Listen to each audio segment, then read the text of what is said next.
One of Superman's most dangerous adversaries has returned, and this time, he's back with a vengeance. He's now so powerful that he's no longer affected by the decaying power of entropy that impacts every living thing. Fortunately, Superman isn't alone in facing this formidable opponent. Alongside him is another super being, Lois Lane. Welcome to Marvel and DC Comics, where we're diving right into this explosive storyline. Let's highlight a few key developments. First, at the end of the Absolute Power event, all the powers that Amanda Waller and her group stole from the metahumans were returned. However, some powers were accidentally transferred to regular humans who had never had powers, leaving several DC heroes powerless. Second, in the final panel of Superman number 18, we see Doomsday attempting to break out of hell. The comic begins with a panel labeled The End, suggesting that writer Josh Williamson wants to hint at the end of time, starting with this ominous ending and then unraveling the events that lead up to it. Superman's iconic symbol is engulfed in flames, and he's shown speaking to an unseen figure, saying, "Killing is never the answer. There must be another way." The mysterious figure responds, "Even now, you hold on to your lofty morals and ideals. Your sense of good and evil meant nothing in your day, and mean even less now at the end of time." The next page reveals a flame-covered Superman speaking to the Time Trapper. If you're unfamiliar with this character, the Time Trapper is one of DC's ultimate menaces. Known to reside at the end of time, the Time Trapper has been a longtime tormentor of Superman and the Legion of Superheroes. For years, it was believed that the Time Trapper was the embodiment of a sentient timeline. However, more recent narratives suggest the Trapper isn't just one person. Instead, it's more of a job title, with different individuals forced into the role over the centuries. How one becomes the Time Trapper is a story for another video. The Time Trapper goes on, telling Superman, "It has been said that everything dies, but we both know that isn't true, don't we, Kal-El? Superman is forever. I'm forever. Our conflict will never end." The future Superman replies, "We have fought many times, Time Trapper. This will be no different. You'll lose." The Time Trapper ends their exchange, saying, "A great philosopher, Tenzel Kem, once speculated that as long as there is a Superman, there is hope in the universe for a better tomorrow. But here you are, the last son of everything. If you won't do what needs to be done, I will find someone else who will."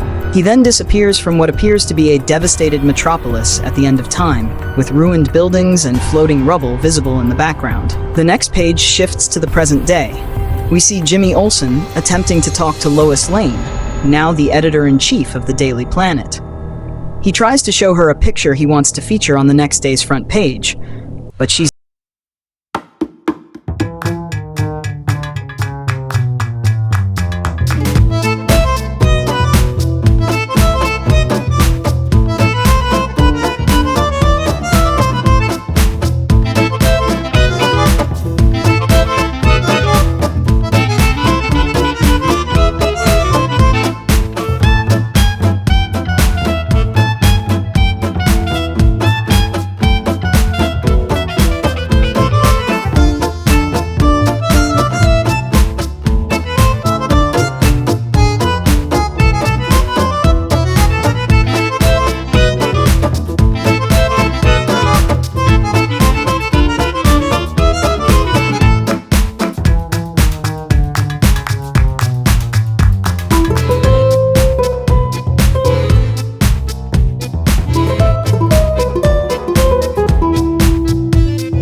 you doing?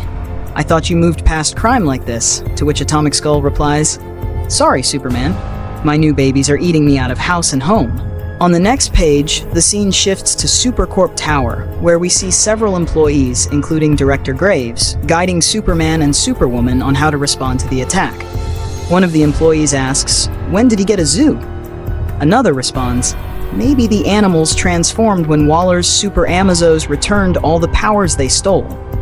Yet another employee speculates, "No, This is something else. We believe Dr. Farm and Mr. Graft experimented on Albert the same way they did on Parasite, a reference to previous events in the Superman series.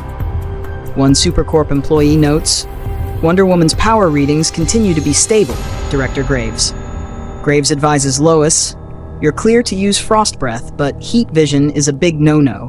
My team suspects it burns up too much solar energy in your cells, and we're unsure if you're absorbing it the same way Superman does.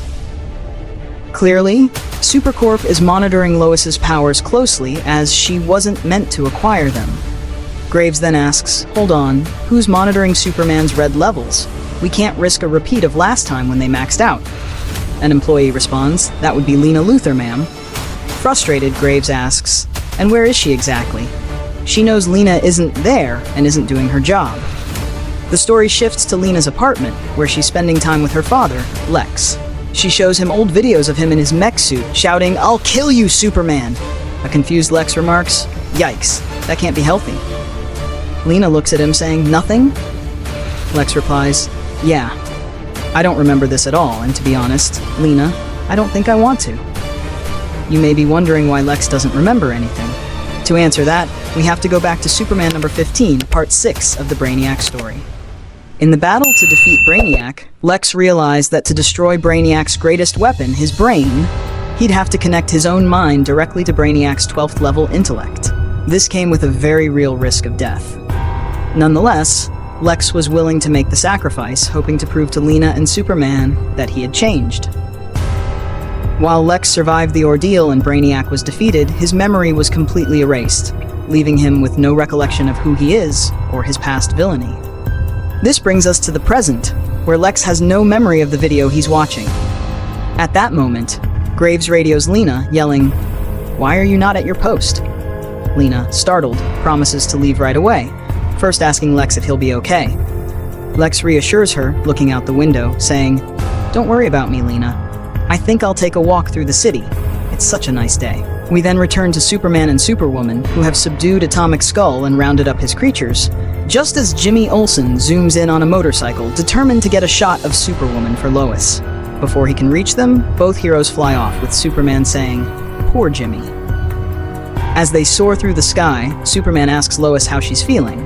Lois replies, "Great. It's been a few weeks now that I've had these powers, and we've had our fair share of adventures." As she speaks, we see flashbacks of them fighting robots alongside Aquaman and more. She continues, "All those years my dad trained me to fight as we moved from base to base have finally paid off. But I don't think anything could have prepared me for flying. I've flown with you before, but experiencing it on my own is something else. I don't know how you ever slow down and let your feet touch the ground." Superman, concerned, tries to interject, saying, "Speaking of that, we should really get back to work." His tone suggests he's worried about the limitations of her powers, potentially putting her at risk. As they're heading back to the Daily Planet, they hear screams and calls for help from the streets below.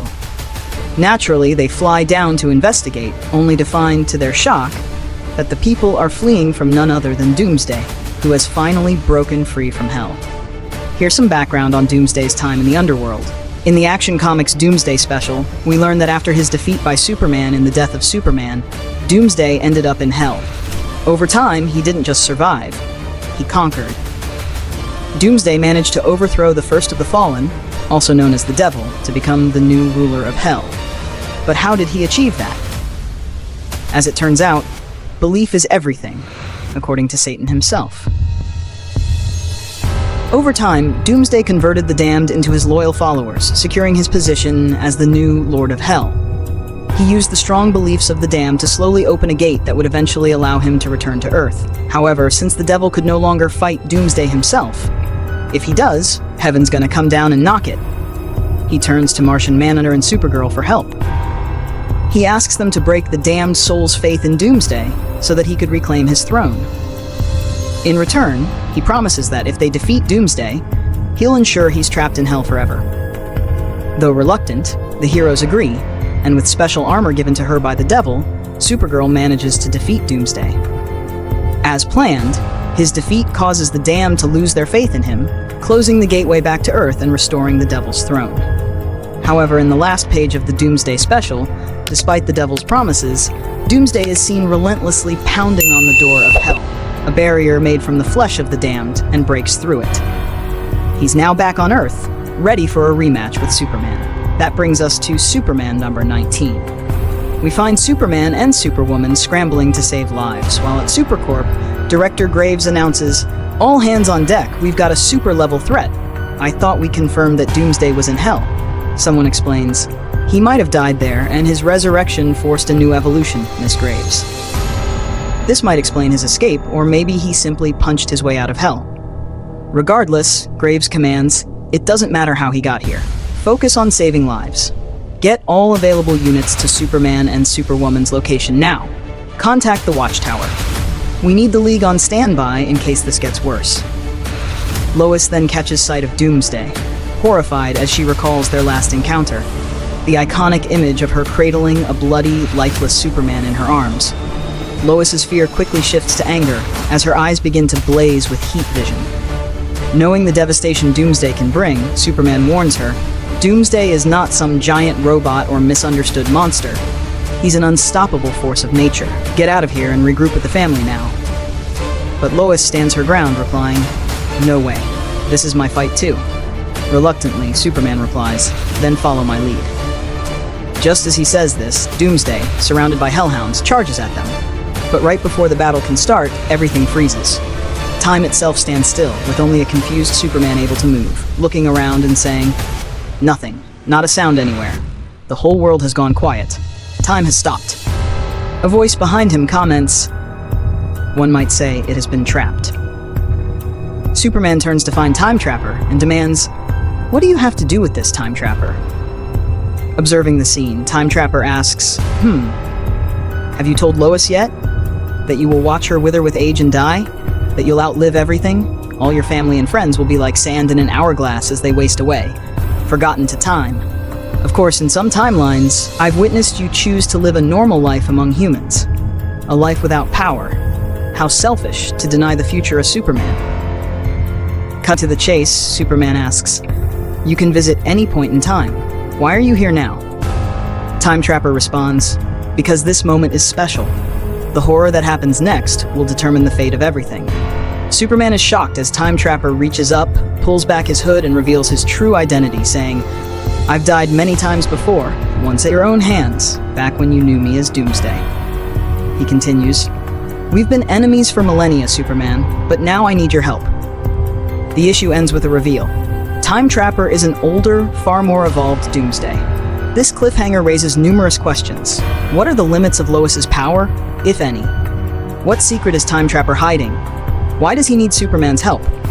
How did he become the Time Trapper? Has he always been the Time Trapper? Curious minds need answers. Like and subscribe so you don't miss the continuation of this story where these questions will be answered.